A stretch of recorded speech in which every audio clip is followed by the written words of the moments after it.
Melilla and Ceuta, and they're actually, towns of about 50 to 100,000. And the primary population actually is Moroccan, and who have eventually become Spanish citizens. The owner of one of our hotels was a Moroccan who lives in Melilla, for example. So anyway, that's what it looks like. And again, these pictures, I don't know why they're showing up this way, but that's okay.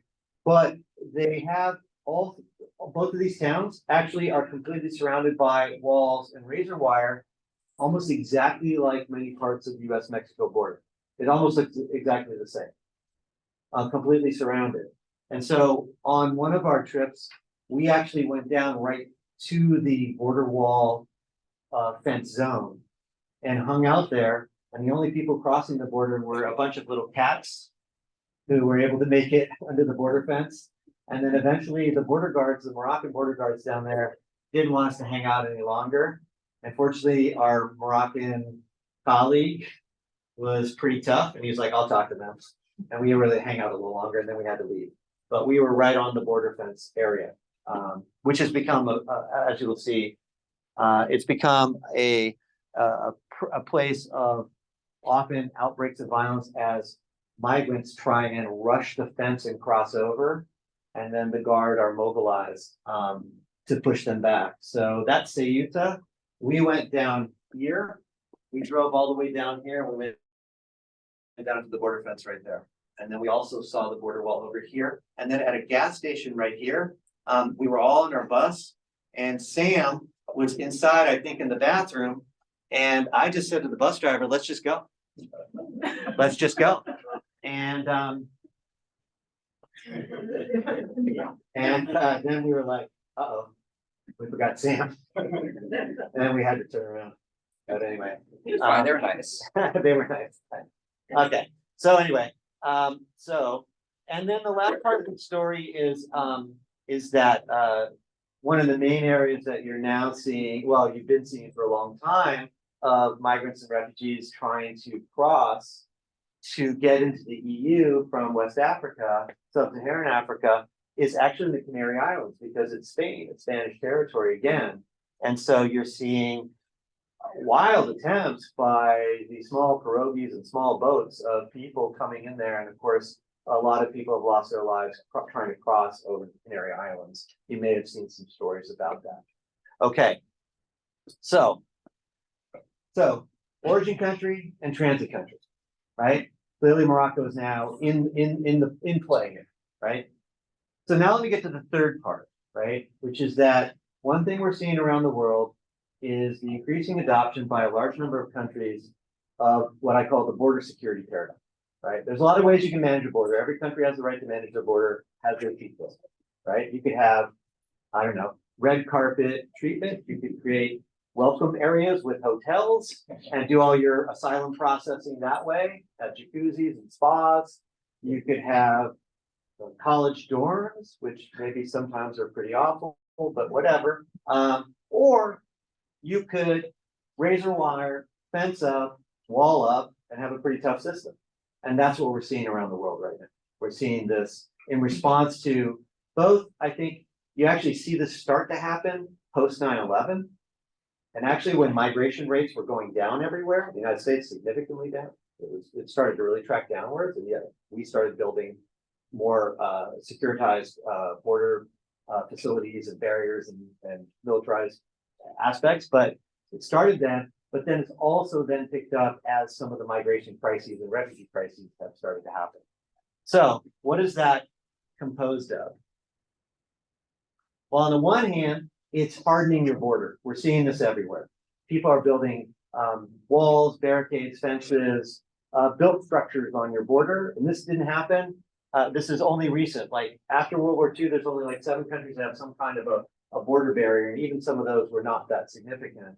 But really, as I said, since the 90s, and then especially after 2001, after 9/11, you see now about 70 countries in the world with like fences and walls. Let's see if I go here. No, it was back. This one. These are obviously the US, Mexico, but we're seeing increasing numbers of fences and walls. And actually the big one is around Bangladesh, India's built a fence around the entire country of Bangladesh. Like the entire country is fenced off, and it's a crazy barrier. It's a crazy border. So we're seeing that as part of the story. And in Europe now, we're seeing this as well. We're seeing, especially after the 2015 Syrian refugee crisis, do you remember that whole period where about 1.5 million people fled Syria and elsewhere? And eventually, Angela Merkel said, was it Wir schaffen das? We can manage it. You guys remember that? And she said, let them in, even though EU policy wasn't really there, and she let in about 1 million refugees, mostly Syrians. After that period, Europe has closed its borders. It's closed the gates. And that's the trend line we're seeing now, and that's going to relate to Morocco, okay? So the trend line is, actually you're seeing walls. Slovenia, Hungary, Bulgaria, Macedonia. Greece has a wall over here now on the Evron River. I didn't get out there. I really wanted to get out there when I was in Turkey this summer. But this is the EU, right? Schengen area, free travel, free transportation, and now it's increasingly walled and barriered, and has border patrol and border controls. Okay, and then so this is what's happening in Europe, and then what we're seeing in particular is increasing externalization of EU borders. Their borders are starting to move offshore and into other places to prevent migrants from even reaching their borders. Because as I said a moment ago, under international law, someone actually has the right, if they arrive at a border, to at least seek asylum, not to get it, but to seek it, which means processing, which means handling, which means the possibility that they could qualify to get asylum, and then have the right to enter and to seek some kind of shelter. But a number of countries around the world now are externalizing their borders to prevent migrants from even getting to their border. And that's what we're seeing in Europe now too. And so border externalization has a number of components, but primarily it is extending your military or your naval patrol or something out far beyond your border. The second aspect would be offshoring asylum facilities outside of your border. So for example, the UK and Denmark are both considering strongly that a migrant arrives at their border. They're making a deal with Rwanda to send the migrant or refugee to Rwanda to process. And then if they succeed in Rwanda, they can stay in Rwanda. It's kind of wild. We call this offshoring. I don't know if you saw, the UK also has brought in these barges for all the border crossers from France. Actually, Andy was just in France working with migrants and refugees. If anybody has a question later about this issue, Andy would be our resident expert on that. So we're seeing border offshoring. And then we're also seeing border outsourcing, which is basically paying countries in other places to do border work for you. So for example, in the United States border right now begins at Guatemala, because the United States has made various deals with the Mexican government, pays a good amount of money to upgrade Mexican border facilities at the border with Guatemala. And right now, actually, it's extending all the way down to Panama. I don't know if you've been following this recently, but because so many Venezuelans have fled Venezuela, about 7 million in the last 5 to 10 years, it's a crazy hemorrhaging of people. They end up in Colombia, but after a while, this is the pattern. If you know you can't go back, that game is over. And if you're staying and you don't have work rights, you don't have permits, you don't have residency rights, eventually you might make a choice. I'm heading out, and they're heading north. And how are they getting north? They're out of Colombia. They're crossing into Panama. How do you get into Panama? You have to cross what's called the Darien Gap. You remember that piece of territory where South America and Central America eventually in human history came together? Just a swampy mess there. And so the United States is now working closely with Panama to try and close down the Darien Gap. So in some ways you could argue our border is starting to begin in Panama. So that's border externalization. You get the concept? That's actually what I'm trying to write about. That's actually the topic I'm really interested in. Okay. And also what happens is another aspect of border externalization is actually trying to solve the root causes of why people are leaving their country to begin with.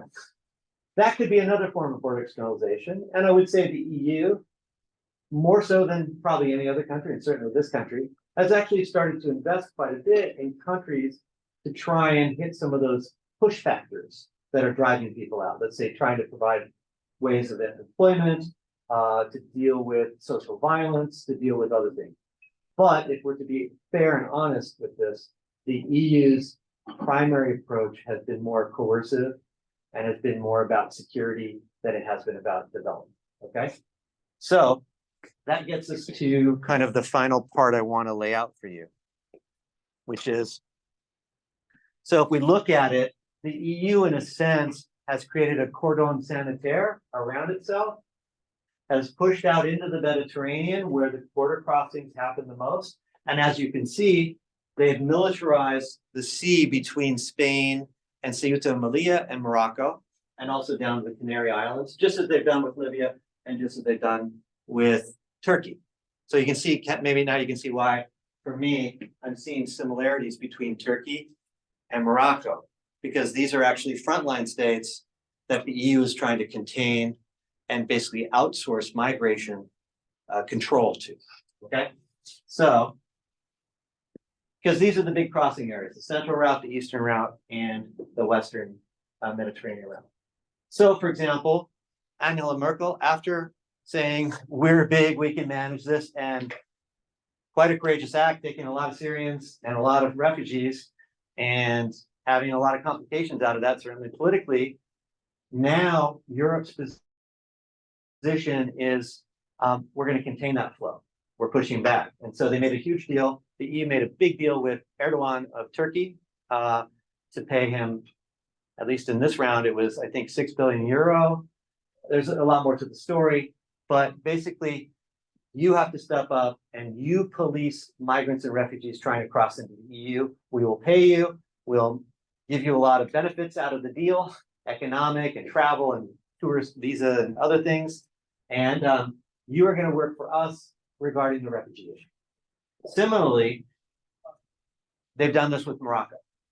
So Morocco also, they've made deals with, and Morocco, I mean, Turkey is not a really rich country, but it's definitely a middle income country that had some element of economic growth until recently. Morocco even having more economic needs, so being a little more susceptible to EU largesse or funding, aid.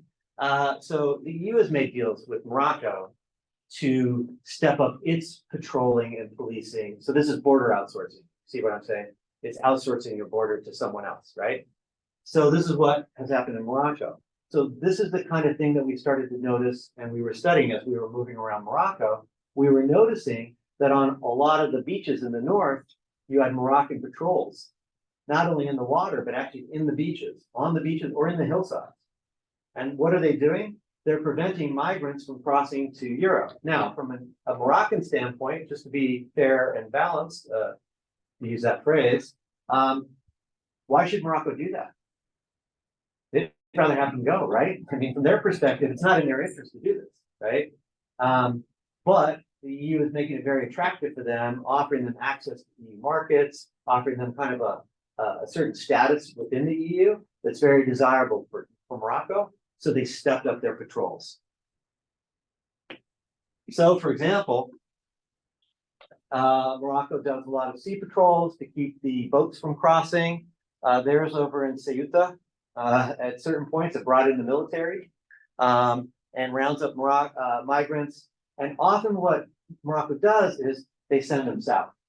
And it's kind of like chutes and ladders. I think that's what we were talking about at a certain point. It's like where you send the people down and then they have to try and make it back up to the north, and then you keep on sending them down. So you might ask yourself, well, why aren't they just expelling them and deporting them? But actually, that's the other side of Morocco. Morocco both wants to be a junior partner to the EU, but it also wants to be a senior partner to sub-Saharan Africa, because it wants to have investments in sub-Saharan Africa. It wants to have relations with sub-Saharan Africa. And in a way, it's right in the middle between us, because from its own national perspective, why should it police migrants? They want to go to Europe. Let them go. So, well, there's a benefit from the EU. But then, if they're expelling them back to Africa, then they're causing problems with the African countries who get angry with them. You're just enforcing border control against us, and so on and so forth. So Morocco, and this is the same story in Turkey. It's actually kind of similar in Mexico. You can think of these as similar placed countries in this whole system. Okay, almost to the end. So what we saw when we were there was we saw a large number of mostly sub-Saharan African migrants and refugees, and also some Middle Eastern, who were starting to, in a sense, who were being forced into making lives into Morocco. Because Morocco was keeping them from crossing, and yet it wasn't expelling them. And so some would choose to go back, and some would say, well, it's better here than there, and maybe someday I can get there, so I'll stay. And hopefully you can see the narrative I'm trying to spin for us is starting to make Morocco into a destination country. So in that context, actually, this is where it's nice that the Moroccan state is not the most brutal and repressive. There actually is some kind of civil society in Morocco and a significant NGO community, non-governmental organizations. In fact, there are all these like small associations all over Morocco. You can find them everywhere that work on poverty or work on health or work on something, women's issues and so on. But you're seeing a lot more, and this is maybe something that some of the students might talk about with you, working with migrants and refugees and stepping up. And some of those even are actually being increasingly led by migrants and refugees themselves. In Morocco, not with full status, but with some status, and they're starting to represent themselves a little bit, which is one step towards integration, if you think about it that way. So, for example, this pressure has led the Moroccan government, pressure from the EU, pressure from civil society, to actually give more residency permits to these migrants and refugees. It's not a lot, but it's some, okay? Allowing them to stay, have rights to work, have rights to access, and so on. Because if you don't have those things, you're absolutely vulnerable to exploitation, to abuse, and to all kinds of things, which is what many migrants and refugee states around the world, as we know today. And so we actually visited a large number of NGOs and associations that were working with migrants. It was often young Moroccans, and Moroccans and African migrants working together, trying to find ways to provide shelter, provide services, to provide job training and other things for these migrants coming through Morocco, especially because a number of them were starting to stay for longer periods of time, and they were seeing their future in Morocco because of the restrictions from them desiring to go to the EU, but not being able to go now because Morocco is the outsourced border of the EU. And maybe you'll get some more from student comments about that. So to sum up, Morocco is now not only still an origin country, increasingly a transit country, and now, because of EU border externalization, both coercive and through, let's say, carrot and stick, also through financial inducements and investments and so on, Morocco is increasingly now becoming a destination country. And it is in the middle of struggling with that, which is something that we noticed, that it's struggling with that because what kind of country is it then? Is it an Arab country? Is it an African country? Is it a European Arab African country? Is it an Amazigh Arab European African country? Do you see what I'm getting at? It's got some big questions that it's confronting because of both the crisis of mass migration and refugees and border militarization, border security, border externalization, which are putting Morocco right in this place. So I think, yeah. So in a sense, what you can see is that around the world, you're seeing these two things come together. And where these places meet is where you're finding what are kind of becoming holding pen states in a way, or container countries, which are in a sense bottling up migrant mobility, refugee mobility, right? They're not the origin country, they're not the destination country, but they're now becoming the destination country. They were the transit country. Do you see what I'm getting at?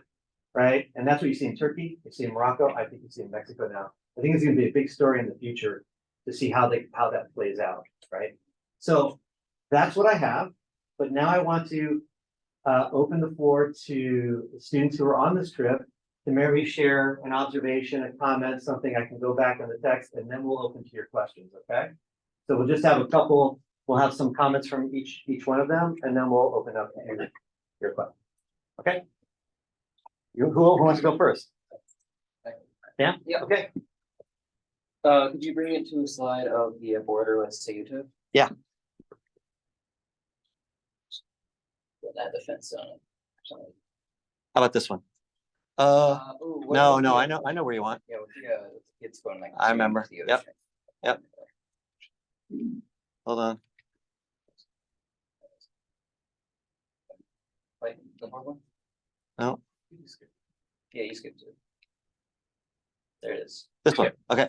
Right up there in the corner. We saw that actually. I don't know if you guys remember that when we were. Right here, right there. Yeah. Okay, go for it, Sam. No, you were talking about how we were sitting there just hanging out and there was cats and I had one of the cats. But I just thinking about it, looking at that razor wire, it's like Steve was talking about with funding from the EU. It's razor wire by international law is not legal on international borders just because of the harm it causes to people, and that doesn't stop people from trying, it just hurts them. But the EU still has that razor wire on the borders because they're funding it, but technically it's Morocco putting it on the borders. It's just kind of that externalization process that they're using to kind of like get around it a little bit. That's kind of what I was thinking about. Yeah, that's an awesome point. And then what were your feelings when we were down there? We were right at that spot, right? Right where it meets the Mediterranean Sea there, looking straight at Gibraltar. And just any other context from that spot, Sam. I know you had a cat in your lap. And these cats were the real border crossers. Yeah, no, I think actually like just the way the cats could go under it so easily, I was just kind of blowing my mind a little bit, just thinking about how these are all entirely just walls of human creation built for ourselves and each other. It's the animals don't care. Yeah. And I feel like with climate change going to push all these people up, humans are going to be the only ones stopped by humans as they're trying to migrate up further, like away from the global south. Great. Thank you. That's great. Rama? Adding on to that a little bit, one of the things that I also thought was kind of interesting is Morocco would sacrifice part of their land to make it into no man's land, so that they could put up more fencing. So at a certain part of this border, I think there was 2 or 3 fences. Right. Yeah. And I believe 2 of them had razor wire both on the top and like up to your like chest area. And then one of them I think was just on top. And it's just kind of mind altering to see that. And then given that information, one thing that I took away from the trip was when talking to the non-governmental organizations, we met with an organization that catered to more youth. So I think the youngest was around 9 years old up to about 17. And we met this refugee who he had tried to cross the border like 4 or 5 times. It was this border. It was the Ceuta border, right? Yeah. And on his last attempt, they broke his arm to try and deter. And we were chatting with him and he was like, yeah, well, when this heals up, I'm gonna go again. And just the resilience that a lot of the refugees have is just, it's incredible. It really is. Great. Thank you. Hi, Like Steve mentioned earlier, after our trip in Morocco, I actually continued north and I ended up volunteering with an NGO in France at the border of the channel. The channel. Yeah. So one of the things that struck me the most about my time abroad was beginning in Morocco, quite literally, as I traveled north to France, encountering groups of people that were less lucky than I, who were very obviously refugees or migrants, just making their way the best they could, and then ending up at a refugee camp in France and following groups of people through their journey was really remarkable. But specifically, I have a memory of being on a train in Switzerland, and our train was stopped. And for a very long time, there was no information. We were all just stopped in the mountains in the night in Switzerland, and nobody really knew what was going on. And then we all found out that it was Swiss Border Patrol forcibly removing people from our train who had been trying to make their way north. And so, kind of being struck by what some people will do, the sacrifices that they will make to end up somewhere safe when I'm just on a train traveling kind of for fun was very striking. And I think it's important to remember as we're all confronting kind of post-colonial borders that we all consider how we ended up where we are, and if that means that we deserve to be there more or not.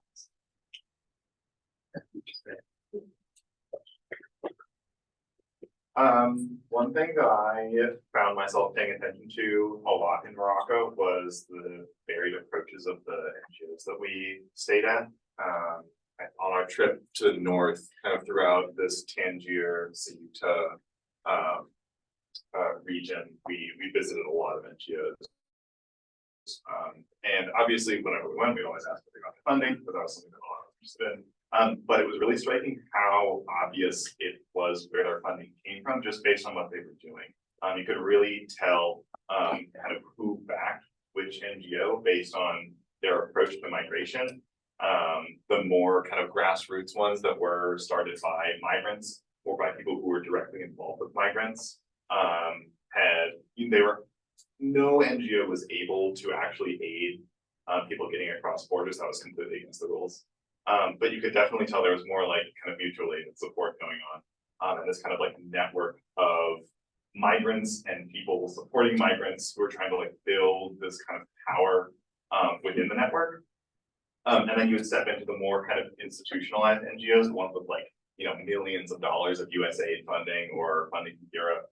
There was some, $300 million worth of aid pouring into Morocco from Europe. And we can all kind of imagine the like, you know, political theory about like Europe exploiting the kind of like marginality of Morocco and, you know, it's like inferior economic situation. But actually going and seeing European funded NGOs promoting development to promote Morocco accepting migrants was pretty striking to see, like in reality, actually happening in front of our faces. You're trying to, and just to push further with you on that one. Yeah. So are you trying to say that the EU is selling this as we're just doing development aid and assistance, but it appears to you that the reality is no, we are trying to figure out a way to get you to prevent these migrants from coming? Yeah, and there's this kind of like dual-sided thing where there is some real harm reduction happening with, you know, millions of dollars worth of aid going on, but it's also, there is this underlying agenda that you can see pretty clearly upon visiting. So I thought it was interesting. Yeah, great. Bronwyn, you go ahead. I want to say adding on to that, I kind of, during our time going to the different NGOs, would see if I could find a funded by EU flag wherever we went to the NGOs. And I think we went to 10 or 12. Yeah. And I want to say a good half of them, I found a placard and I can take a little picture and check on, continue on. That's right. It was interesting because, like Arlo said, you could really see the difference based also off of how the people we were interviewing spoke to us about what they were doing.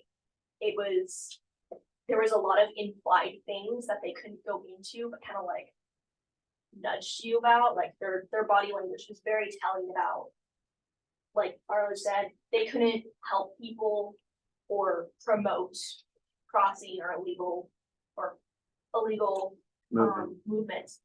But there was a couple times where they were like, you know, we might know someone and get them in contact with Yeah. the person just to chat. Yeah. So That's it right. was Yeah. really interesting seeing how people played and to keep the funding, but also how they could apply it, knowing that these people needed to do the best that they could do for themselves in their lives, and if that meant emigrating or moving to different areas. We're trying to cross to Europe. Yes, then they wanted to try and do that. Yeah, and maybe just to sum up, I'll stand up, some of the groups that we met with, it's interesting, the Catholic Church, even though there's not much Christianity in Morocco, Morocco's tradition is primarily Muslim and Jewish, right? Significant former Jewish presence there, which is recognized by the government. But there are Catholic churches left over from French colonialism. And the fascinating thing is, if you go there now in Rabat, Tangier, Fez, Casablanca, etc., can you imagine who are the primary, what would the right word be, constituency, what's the right word, parishioners in a Catholic church? They're also sub-Saharan migrants.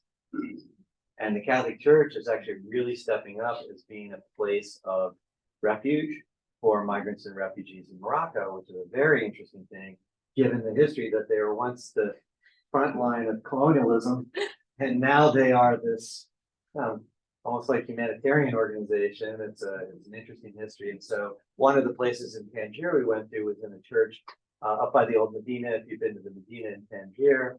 And these folks were working really closely. So there's some migrants who come in the city, refugees, but there are other, and the way they talk about it is they're out in the bush. That's how they talk about it. And basically they're hiding out, trying to get their chance to get on a boat to get to Europe, or to find a way to cross in the city of Malia, or find other access to get out. And these folks were working with them in the bush. They were working with them in Tangier, and the Moroccan authorities can't do anything to them because the church is in a sense sovereign territory. It's like an embassy. It's inviolable. So in a sense, that would be an example. They were probably the most grassroots, right? That one that we met. What were they? EDM? Yeah. Right. And then at the same time, we did meet with some NGOs that work with young sub-Saharan Africans who are making their lives in Morocco now, and who were, in a sense, young entrepreneurs. I think that last one in Tangier. Go ahead. Yeah, that was actually one of my, I'll wrap this up. is it okay if I stay sitting? It's stressing me out to stand up, but Just speak loud. so one of my favorite experiences actually was this young group of entrepreneurs, because they're people that are taking crafts from their origin country. So we had one woman who back home was a baker. She lost her ability to do that for one reason or another in her origin country, and she misses it. And the way that she stays connected to her family back home is by sending money to them, by baking in Morocco, and by, you know, becoming an entrepreneur and importing goods from her family back in. A lot of people are from the Ivory Coast that we interact with. So they would import goods from their family members there. So they're spreading the wealth that way and establishing themselves in Morocco as business people who then are able to uplift others in the community. They're able to spread wealth that way as well. I think that was one of my favorite videos. I'm glad you remembered that one. Yeah. Okay, that's us. Thank you very much.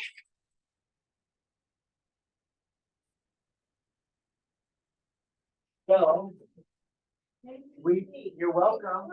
We do have time for a couple Let's more do some questions. Q&A, yeah. But did you introduce your student? Yeah, at the beginning. I Okay, had to- okay, I was running around. I'm not that bad. Okay, okay. Yes, please, you got a question? Yeah, go ahead. First I want to say, I think it's really cool that on your trip you guys got to interact with so many different entities. You know, as an international studies student myself, my focus is on Russia. And I don't know if you guys know this, but you're not really allowed at Russia. No, no. How Uh, much civil society happening there, right? indeed. Yeah. And so my question, I think, is mainly for you, Amy. You got to work in France with some migrants, and my question is, assuming they are able to run this insane gauntlet from their origin country to whatever their destination may be, when they get to their destination country, do most of them, are most of them able to like find work, or do they just end up out on the street? Like what happens? So every country has a different policy for integration. So you arrive at a country, you apply for asylum, that country is gonna tell you how long you have to wait before you can work, what programs they have available to you, if they have housing available for you.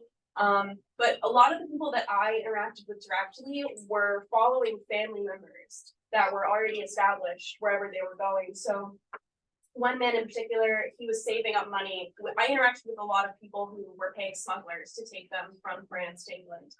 And so he was saying, like, I'm waiting on X family member to send me the last $5,000 that I need to get on a boat, to go to England, to go to where my grandma has been living for 10 years.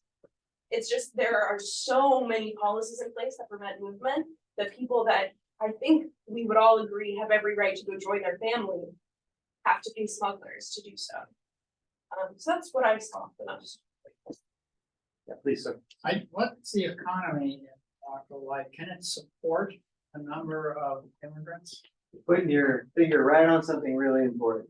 Morocco's a lower income country. And Steve, just for the Zoom people, I'm gonna restate the question, Oh, which is sure. what's the economy of Morocco? Yeah, what's the economy?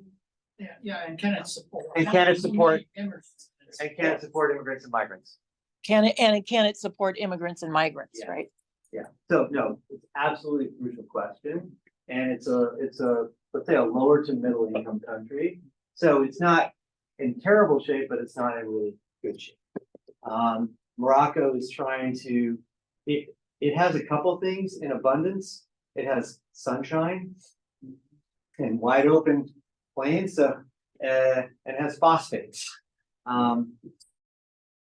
So Morocco is trying to position itself as a clean energy capital and a hub to provide wind and sun and phosphates. And so it's trying to position itself as a green player. Morocco actually is one of the few countries in the world that meets, to get back to climate change, that actually meets the Paris goals. If you know about the climate accords, it's actually one of the few countries in the world that meets the standards. It's actually doing really well globally on climate. However, it does not have a lot of industry. It does not have a lot of production, and it relies heavily on remittances from its diaspora, from its own, origin country, migrant community. The regime, and we visited some of these places, the government is trying to bet on kind of, in a sense, turning its cities into destinations, turning its cities into sort of destination zones with conference centers and new art galleries, and trying to find sort of like wealthy folks coming in to hang out in Rabat, in the new Rabat or the new Casablanca. But unfortunately, that's kind of trickle down economics. It's not actually going down to the popular classes. And so economically, it's still not in great shape. So hence it's playing this double game, which is doing enough so that Europe will provide pretty serious funding, and not doing enough so that it can have good relations with Africa and use its investments. You see what I'm saying? So that's kind of where it is. But in the long run, I don't know if you guys agree here, in the long run, it felt like it was gonna be tough sledding for Morocco to be able to integrate larger numbers of population. Go ahead, Sam. Yeah, I was just gonna say as well that for a lot of migrants and refugees coming into Morocco, there are certain like job opportunities, like not opportunities, but like certain kinds of work that are reserved for migrants coming in, often from sub-Saharan Africa, with And the lower levels. yeah, like construction and like domestic like maid work or gardening and stuff like that. And the people working these jobs aren't paid a whole lot. They're not treated very well because oftentimes they aren't even at all recognized by the government. That's right. And even if they were, a lot of the time their pay increases maybe 20%, and things don't really change. But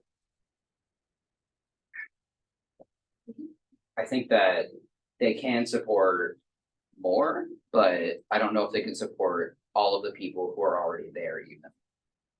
They don't have to score with some of these bets they're making, but they don't look like them. Yes, over here. Did you have- I could, Yeah. yeah, what's the landscape look like for those arriving in Morocco to achieve Moroccan citizenship? Is there an advantage than going into the EU, let's say, if you're a Moroccan citizen? You want to hit that? Repeat the question. Oh, sorry, say it again. I was Yeah, trying to handle the answer. Say it Yeah, again. the landscape of looking at obtaining Moroccan citizenship once you arrive, and then the interplay between that and going to the EU. Okay, so the question was, what does it look like for migrants and refugees coming into Morocco to possibly get citizenship? Yeah. What's the landscape look like for that? And then how does that relate to them maybe even wanting to go further to enter the EU? Did you want to hit some of that? I really do. Okay, let's do it. So the process for getting citizenship in Morocco, it's not any more complicated than any other country, but what's remarkable is that you don't really need to get citizenship in Morocco because your kids can go to school for free. There's free healthcare. There's a lot of programs to help people that are newly moved there to settle and get jobs. We met with a lot of different NGOs to provide job training and different housing options. You don't need citizenship to get into a lot of programs provided by the government. You can live there without being a citizen. You're not going to get deported. So I would. Basically, as long as you don't break the law, you will not be deported from Morocco. You can stay there like however long you want.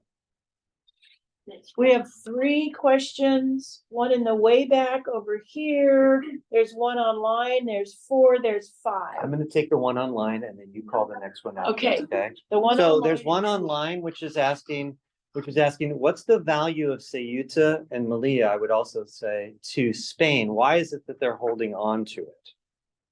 Should I give it a go? Go for it. Okay. All right. So, yeah, maybe some of you were surprised to see that there's these 2 cities in North Africa that are Spanish.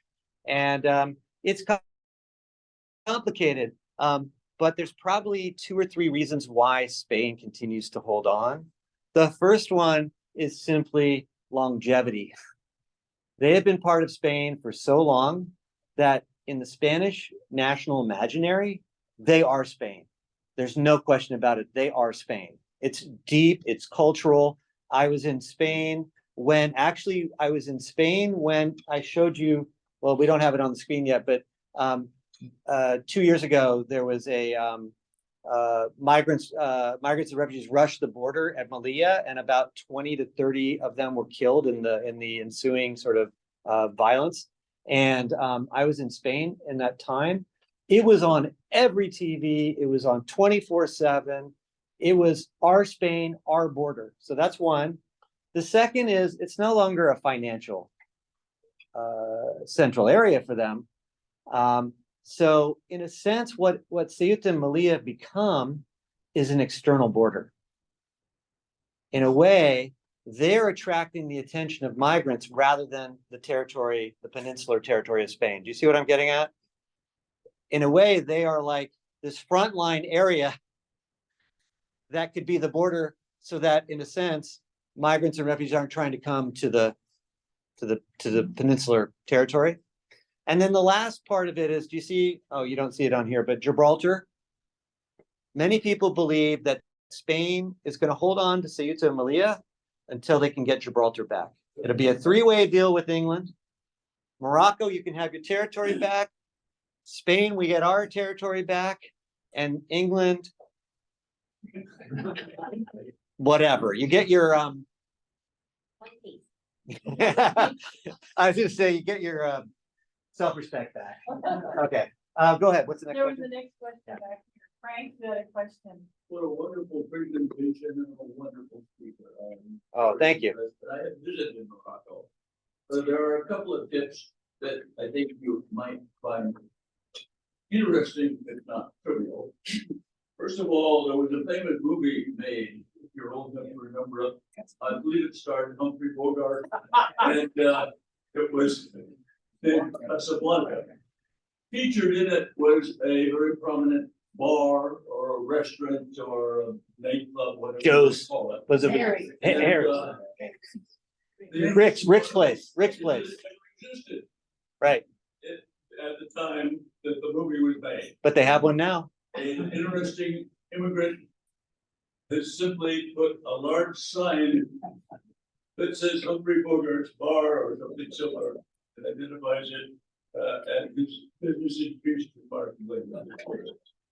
And the last one I would give you is that if you ride a camel, you will find that you have sore spots where you didn't even know you had spots. Be careful. Be careful. I think there was a question from this young man Any over responses? here. and this is kind of- So. Viewing the issue or the power of immigration from a protectionist slash nationalistic standpoint. Yeah. It seems to me the major concern is, what would be called, I guess, over immigration, which is to say the, having too many immigrants for a country's systems to handle. Does there exist a metric that could be used to compare against the existing allowed immigration numbers versus what a country could reasonably be expected to handle without detrimental effects to its economy, GDP? Is there basically a No. number we can point to and say, this is the number of migrants we could be able to take No. without it? Okay, let me repeat your question, but I got it. So the question is there a kind of metric for we're talking about destination countries. We're talking about countries where migrants and refugees might be headed or want entrance to. Is there a kind of metric that exists or a calculus which could say this country could afford this many people, but not more than that, right? That's kind of the sense that where it might overwhelm the system in a sense and so Or on. if it's taking it less than that metric, saying, well, this is the number you're taking. Oh, yeah, that's under, yeah. No, I mean, all I can tell you is from the research and social scientific literature, no, there's no metric in a sense, partly because every country is different. But also partly because the demographic possibilities in countries are very different. So for example, one of the key issues now globally is the fact that most of the northern, let's call them the wealthy countries, we could say whatever, G20 or whatever countries, they have an inverted population pyramid. In other words, they're getting increasingly elderly and they're not reproducing the population at the same level, so they're going into population decline. Whereas, for example, Central America, the percentages are, let's say, 35% on average, El Salvador, Guatemala, Honduras, Nicaragua, where our 35% on average are under the age of 20, which is the opposite, right? In sub-Saharan Africa, it's 40%. Sub-Saharan Africa is the population of the future. So in a sense, most economists, even conservative, left-wing, whatever, agree that in general, migration is usually a net economic gain no matter how you slice it. So I know that. It makes everybody wealthier. So now that currently in the United States, the crackdown on immigration has been so bad, it's actually negatively impacting the economy. Oh, absolutely, right? Because there's not enough labor. Agriculture can't get. freight. Exactly, and the They're having to- entertainment industry, hotels and all that are really suffering. Restaurant industries as well. Yeah, it's significant. So all I'm just trying to say is there's no metric because there's all these various variables, right? But I would argue that in fact, most of the cases that we see are actually exactly what we just talked about. Economically counterproductive to keep out migrants. At the same time, to be real, let's say Angela Merkel took in, 1.3 million. And if you calculate that out, that'd be like the US taking maybe 6 or 7 million people in, right? She does not regret saying yes. She still believes it was a success. She still believes in the long run, Germany will prosper from this. However, her regrets, and it's interesting to look at this, her regrets are she didn't do enough to give for the landing. She didn't do enough training, language, cultural, like you have to invest in that. You have to invest. That's cost. She didn't do enough of that, and also fairness and distribution of those coming in. Do you see what I'm getting at? So it's more, it's just that a lot of them were clumping in certain areas as opposed to other areas. And so certain regions were feeling besieged by this, or you see what I'm getting at? And that's why you see the rise of more far-right figures in, let's say, Eastern Europe, former Eastern Germany and so on, where the AfD is really popular. So anyway, it's more about the technicalities of that than it is about some large number. But there's no question, there's a cost, for sure. I mean, 'cause But the long-term economic gain it's pretty much universal that that will pan out because you're talking about people coming in at a certain level and that creates wealth. And then you have movement up the chain. Just kind of how it works. Yeah. So we have time for one more question here. Here was another in the back. I One, just have two, one quick question. quick question and into the front. Is the government at all concerned about the loss of tourism? Talking about Morocco? Yeah. Loss of tourism. From what? Loss of tourism from what? Tourism coming to Morocco, they've been losing tourists, But because of why? Immigrants. immigrants. Our, in other words, are the increasing numbers of immigrants kind of decreasing tourism to come to Morocco? Yeah. Is that what you're asking? Okay, I got you. So the question was, are the increasing numbers of migrants crossing through Morocco, is that leading to any impact on tourism? And does the government worried about that? I'll just say one thing and then I'll open up to you guys, but it doesn't seem to be an issue. And if you look at tourism to Morocco, really rebounded after COVID. High numbers, maybe higher than they've been previously. So there doesn't seem to be any equation there. And in fact, honestly, and I'll ask you guys maybe to end with this, the migrants and refugees are not that visible. Certainly in the bus stations. Remember in the bus stations and train stations a little bit. They are often out in more marginalized areas that a lot of tourists aren't going to get to. How would you guys put that? Anybody? I would say that it honestly brings in tourism because it makes Morocco look like a very wealthy place where like prejudices may not be as overtly shown or I'm trying to think of words. Yeah, But- as over. Yeah. Yeah, And as open. I think based off of that, people are more inclined to want to visit or even see the migration and development of it for themselves. So I would say that it honestly brings in tourism to a certain degree. I'm gonna have I one think more I missed, question yeah. here and one more in the back. Okay. I was interested in the polls of, we were putting this money, the EU, we're putting this money into Morocco and the subtext is to, and you stopped those immigrants That's right. there. That's right. But is there, if I was to go and read a report, now, there's the glossy one that's like, it's just development. But would the supposedly more realistic, slightly less glossy be, you know, if there's enough going on there, maybe the migrants will just stop there, not keep Right. them out, but So the Maybe question they'll is just in the immigrants EU don't stop. funding of Morocco, how explicit are they about the fact that this is basically anti-mobility money as opposed to just development money? Yeah. I would say that it's like the subtext and it's in there at certain points and they use language like mobility management. This is funding for development and also for mobility management or for, it's sort of euphemistic, right? It's kind of how it's done. Yeah, I'm trying to think, does that sound about right, you guys? What do you Yeah, think? I think Europe is as subtle as they can be while also still achieving their goal. Yeah. What it felt like to Yeah. me. I think like it seemed like as things got a little bit more gray, a little bit more unclear, Europe would be more willing to be a little bit more explicit, but not to the degree where they're literally saying, here's this money, keep migrants out. Yeah, One last but question I in want to the back. make, I do want to say though, that that as Arlo was saying earlier, there is a two-way street to this. And it's interesting. Morocco has agency now. Because Europe needs it for something. Morocco has agency.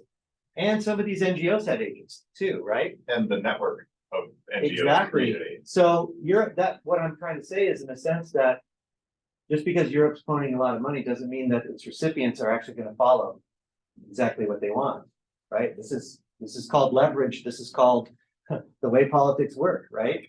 So I'm just saying, so that's an interesting part that we kind of noticed too, right? That people were still pursuing some of their own agendas. So just because you see funding doesn't mean they're just playing along with that. They also, and I think also, there is some benefit. There is some benefit, harm reduction, there is some support. And, you know, there have been some really valuable projects that Morocco has been able to undertake that benefited its people with some of this money.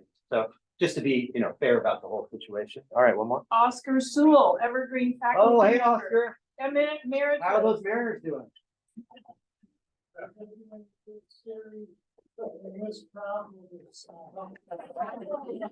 He and I used to meet at the old water cooler. We have an office in Abilene. Oscar and I know each other for a long time. We used to meet at the copy machine. It was like the opera one. There's a long-term positive answer to the question. This, my specific question is for the students. And in a word, are you more or less hopeful after the experience you had in Morocco than you were when you started? The question is, are you more or less hopeful than when you started your trip to Morocco? This is the time for the Evergreen State College, my alma mater. Yes, just to answer. So what did you think? So hopeful, not hopeful, medium?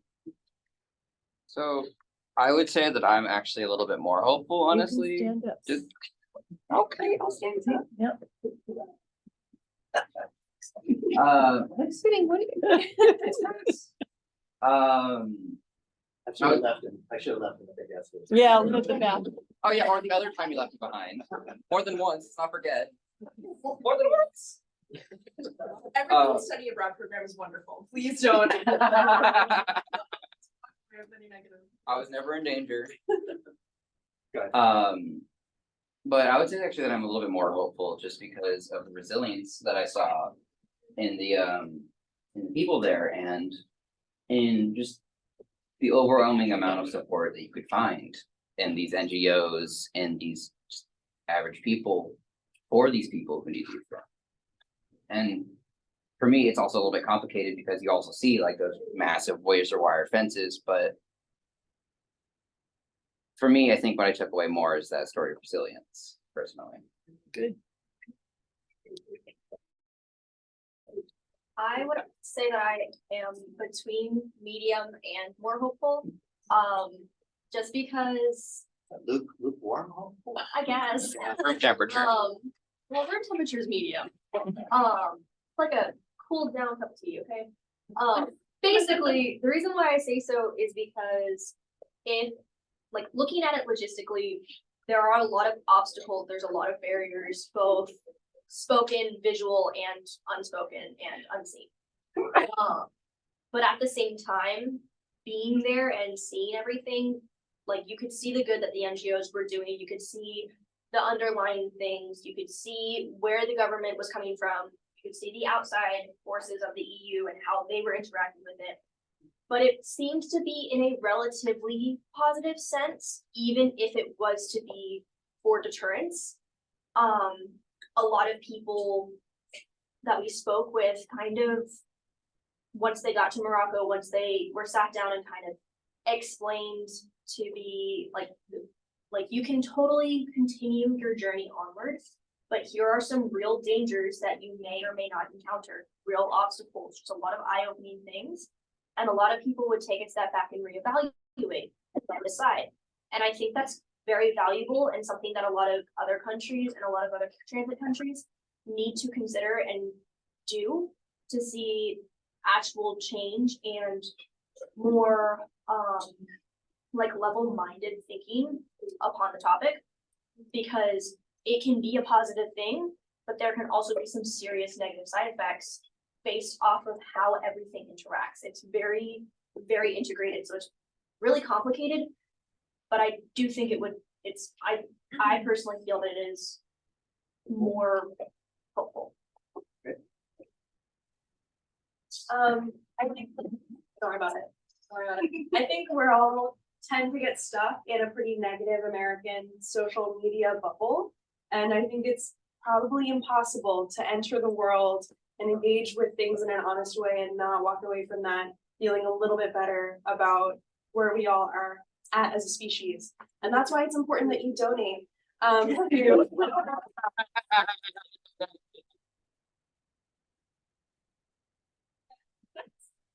world. honestly, I walked away with like some really amazing Donate to experiences. Olympic World. Yeah, please, remember. You're so video. I actually don't know if I feel like I can like quantify more or less hopeful. I don't think I came away with the trip feeling like way better about things or like everything's really bad. I think the main thing that I came away with was just like a much more real tactile sense of this particular issue. I did a lot of local history and I did a lot of international politics at Evergreen. And it's really hard to get international politics away from books. And I think a lot of the political theory that I had cited at Evergreen always, it was like very interesting and I felt it very important, but it always had this kind of distant out there feel to it. And I think, you know, going and actually seeing with my eyes some of the things that the books were written about, gave it all a really kind of like human feel to it. The big magical way. And just one last thing to build on that point. We had read a book that its main argument was that a lot of the reasons why migrants are here is because we were there at one point. And this guy, Sadiq Mehta, a journalist in the US, wrote that. And we were meeting with these three young sub-Saharan migrants, young guys who, including the one that Bronwyn had talked about, who had a broken arm because he tried 5 times to cross the fence at Ceuta, and the last time it was broken. And another guy who had tried to get to the Canaries, his boat capsized, and people died on that boat, and he still tried to make his way up north. So really resilient young men. And one of the men, when we asked them, we were talking with them around the table, and we said, you know, we just asked them why are you doing this? What is your hope? Why do you want to, where do you want to go and why? And he said, well, I want to go to France, and he's a French speaker. And we said, why? And he said, because they were here. It was exactly the thesis of the book we were reading. We all looked at each other, we were like, exactly this book we were reading, and this guy is now telling us right here in front of us what we had been learning. He said a lot more, but anyways, really valuable. So thank you all so much. Really appreciate it. I think we have learned a great deal from our speaker and so come back next one. We're gonna be across the hall though. We're gonna mix it up a little bit. We're gonna have trivia. Figure out how much you know about the rest of the world. So join me. Excellent, Sam. Thank you very much. Yeah.